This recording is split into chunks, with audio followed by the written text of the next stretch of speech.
তাদের হেদায়েতের জন্য আমি কোরআন নাজিল করে দিয়েছি। আল্লামাল কোরআন, আমি কোরআন শিক্ষা দেই। আমাদেরকে কোরআন শিখিয়েছে কে? বিশ্বনবীকে কোরআন শিখিয়েছে কে? আল্লাহ। এজন্য দুনিয়াতেও যারা কোরআন শিখায় তাদের মর্যাদা বাড়ায় দেয় কে? বাংলার জমিনে যারা কোরআন শরীফ শিখায় এদের মর্যাদা সবচেয়ে কম, এদের বেতন সবচেয়ে কম, এরা সমাজে সবচেয়ে বেশি অবহেলিত, ঠিক কি না? আল্লাহর কাছে এরা সবচেয়ে বেশি সম্মানিত। আল্লাহর হাবিব বললেন, খায়রুকুম মান তাআল্লামাল কুরআন ওয়া আল্লামাহু। তোমাদের মধ্যে আল্লাহ তাআলার কাছে সবচাইতে প্রিয় শ্রেষ্ঠ ওই মানুষটা যে নিজে কোরআন পড়ে আবার অন্যরে পড়ায় দেয়। সুবহানাল্লাহ পড়েন। আপনি যদি কাউরে শুধু সূরা ফাতিহাটা শেখান, কোন সূরা?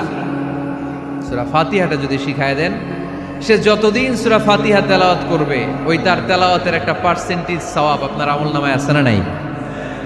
সে যদি আবার আরেকজনের শিখায়, ওই লোক যদি আবার আরেকজনের শিখায় দেয়, এরকম যতজনকে তারা শিখাবে প্রত্যেকের তেলাওয়াতের একটা পার্সেন্টেজ সওয়াব আপনার আমলনামায় ঢুকায় দিবে কে? এজন্য কোরআন নিজেও শিখবো, অন্যকেও শেখাবো। রাজি আছেন তো? আপনাদের এখানে মসজিদে কোরআন শিক্ষার আসর আছে নাকি? হ্যাঁ, এই যে বাড়ির পাশে যে একটা মসজিদ দেখলাম, কোরআন শিখায়। কিবার শিখায়? প্রতিদিন। কে শিখায়? ইমাম সাহেব। বেতন টেতন দেন তো? কত দেন? 1 লক্ষ মাসে? 5-6 হাজার? বলে কি? এক একটা ইমামের কমসে কম 1 লক্ষ টাকা বেতন হওয়া দরকার, ঠিক কিনা? না খেয়ে না পড়ে অল্পতে তুষ্ট থেকে যারা শুকরিয়া করে এরা আমাদের আইম্মাতুল মাসাজিদ, মসজিদের ইমামরা, মসজিদের মুয়াজ্জিনরা। এক একটা মসজিদের মুয়াজ্জিনের গলা হবে এরকম বিশাল উঁচু। কিয়ামতের ময়দানে সবাই আমরা এর দিকে তাকায় থাকবো, কিরে ভাই তোর গলা উঁচু কেন? সে বলবে, আমার এই গলা দিয়ে প্রতিদিন 5 বার আমি আজান দিয়েছি। কিয়ামতের ময়দানে ঠিকই সম্মানিত, দুনিয়ায় আমরা চিনলাম না ওনাদেরকে। এজন্য কোরআন শিক্ষার আসর জন্য আমরা গড়ে তুলি। তালিমুল কোরআন প্রজেক্ট লাগবে, শিশুদের কোরআন শিক্ষার আসর, নারীদের কোরআন শিক্ষার আসর, বয়স্কদের কোরআন শিক্ষার আসর। আমরা কোরআন শিখে মরতে চাই, কোরআন জেনে মরতে চাই। No excuse will be granted that day. সেদিন আল্লাহ কোনো এক্সকিউজ গ্রহণ করবে না। সব পারো, হিন্দি তো ঠিকই কইতে পারো। হিন্দিতে কথা কইতে পারে না ছেলেপেলেরা? হিন্দি সিনেমা এমন দেখা দেখে হিন্দিতে কথা কইতে পারে। তো হিন্দি ভাষা বুঝতে পারলে, শিখতে পারলে আরবি পারলা না কেন? কোনো এক্সকিউজ, ওজর, আপত্তি সেদিন আল্লাহ গ্রহণ করবে না। শরীয়তপুরের ভাইরা, আসুন আমরা কোরআন শিখি, আসুন আমরা কোরআন পড়ি। প্রতিদিন একটা আয়াত হলেও কমপক্ষে আমরা যেন কোরআনের অর্থ পড়ি, বঙ্গানুবাদ পড়ি। রাজি আছেন তো?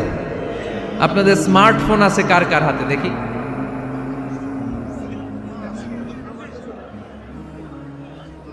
আপনারা কি অ্যানালগ?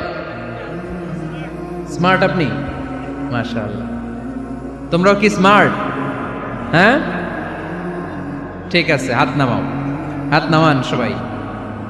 তো এই যে স্মার্টফোন আসছে স্মার্ট বানাইতে, যেই ফোনের মধ্যে কোরআন নাই সে আনস্মার্ট, ঠিক কিনা?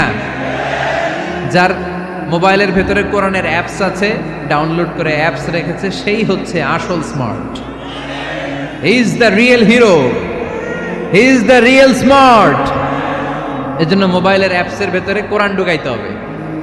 শরীয়তপুরের ছেলেরা খুব সহজ, অ্যান্ড্রয়েড সেট ইউজ করলে প্লে স্টোরে যাও, যে তুমি বাংলা কোরআন লিখে চলে আসবে। আইফোন যদি ইউজ করো অ্যাপ স্টোরে যাও, ওখানে যে বাংলা কোরআন লিখে চলে আসবে। সহজ। এত সহজ হওয়ার পরেও আল্লাহ কি বললেন আমরা যদি না শিখি, না জানি, আল্লাহ কি ক্ষমা করবে? যা বলার সব আল্লাহ বলে দিয়েছে এই কোরআন। এই কোরআনে শুরু হয়েছে বিসমিল্লাহির রহমানির রহিম দিয়ে, মানে বা দিয়ে। কি দিয়ে? চিল্লায় বলেন না, কি দিয়ে? বা দিয়ে। আর এই কোরআন শেষ হয়েছে সূরাতুন নাস দিয়ে, যে সূরার শেষ আয়াত হচ্ছে মিনাল জিন্নাতি ওয়ান নাস। বা আর সিন মিলাইলে কি হয়? বাস। এবার বাসে চড়া শরীয়তপুর শহরে যাব। ওই বাস না, এই বাস মানে যথেষ্ট, এই বাস মানে সাফিসিয়েন্ট, কাফি।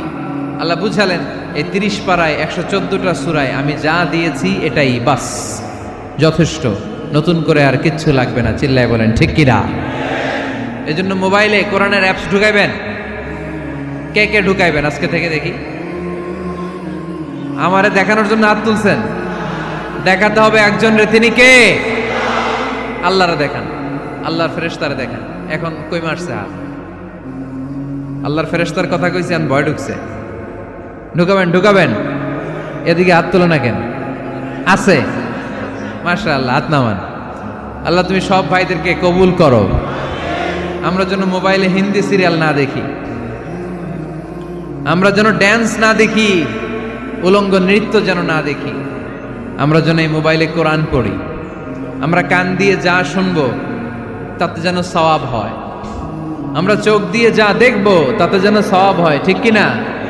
যেন কানে শুনি সদা তোমার কালাম, এ খোদা চোখে যেন দেখি শুধু কোরআনের আয়াত, শোনো আমার মুনাজাত, শোনো শোনো ইয়া ইলাহি আমার মুনাজাত, শোনো আমার মুনাজাত। পড়েন আমিন।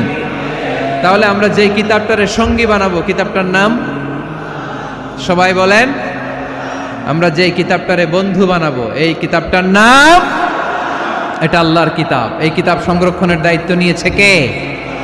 এই কিতাবকে কেউ ধ্বংস করতে পারবে? এই কিতাবের পিছু লেগে কেউ সুবিধা করতে পারবে? এই কিতাবের তাফসির কেউ বন্ধ করতে পারবে না, অসম্ভব। কোরআনের কথা ছড়িয়ে পড়বে যুগ থেকে যুগ, যুগান্তরে, দেশ থেকে দেশ, দেশান্তরে, ঠিক কি না? এটা এমন কিতাব, এই কিতাবের পিছু লেগে লাভ নাই। এই কিতাবের বাণী ছড়িয়ে পড়বে গোটা বিশ্বময়। অনেকে অনেক ষড়যন্ত্র করেছে এই কিতাবকে ধ্বংস করে দেওয়ার জন্য। আমাদের এই খোদ ভারতবর্ষে ষড়যন্ত্র হয়েছিল। ব্রিটিশরা যখন চলে গিয়েছিল, ওরা প্ল্যান করেছিল এই কিতাবকে কি করে আমাদের থেকে ডিটাচ করা যায়, কেমন করে আলাদা করা যায়। এর একটা কমিটি করে দিয়েছে, আপনারা গবেষণা করে দেখেন এই ভারতবর্ষ থেকে কেমন করে কোরআন দূর করা যায়। তারা বুদ্ধি করে বলল, এক কাজ করি, কারণ তাদের কোরআনের কপিগুলো মসজিদ থেকে বের করে আমরা আগুন দিয়ে জ্বালাই দিব, তাইলেই কোরআন শেষ। কোরআনের কপি যদি আগুন দিয়ে জ্বালায় দেওয়া হয়, তাহলে তো আর পৃথিবীতে কোরআন থাকবে না, না থাকবে?